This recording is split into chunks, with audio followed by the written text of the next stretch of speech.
तो स्वागत है आपका एक बार फिर से LXT ब्लॉग्स में वर्क परमिट के लिए। एक्चुअली काफी लोगों के DMs आ रहे थे कि मेरे को अगर वर्क परमिट के लिए आना है जर्मनी, तो मतलब कौन से तरीके से मैं आ सकता हूँ। तो उसमें पहला तरीका तो यही रहेगा कि आप वहीं से, आप जो भी कंट्री से देख रहे हो वहाँ से ही आप सीधा अप्लाई कर दो जर्मनी में, किसी भी कंपनी या कहीं पे भी। और अगर सिलेक्शन हो गया तो फिर वही लोग वीज़ा प्रोसेस कर देंगे। और दूसरा तरीका ये रहेगा कि आप जॉब सीकर वीज़ा पे आओ, जिसको लोग अपॉर्चुनिटी कार्ड भी बोलते हैं। तो जॉब सीकर वीज़ा में रहेगा ये कि आपको 1 साल के लिए वीज़ा मिलेगा। आपको मतलब 1 साल के लिए वीज़ा दे देंगे जॉब सीख करने के लिए, मतलब आपको जॉब ढूंढना है उधर जाके।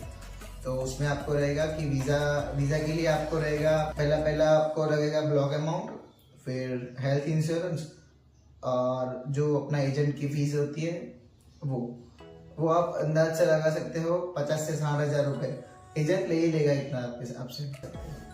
तब तक और अगर आप बाय बाय, जय श्री राम, जय भारत।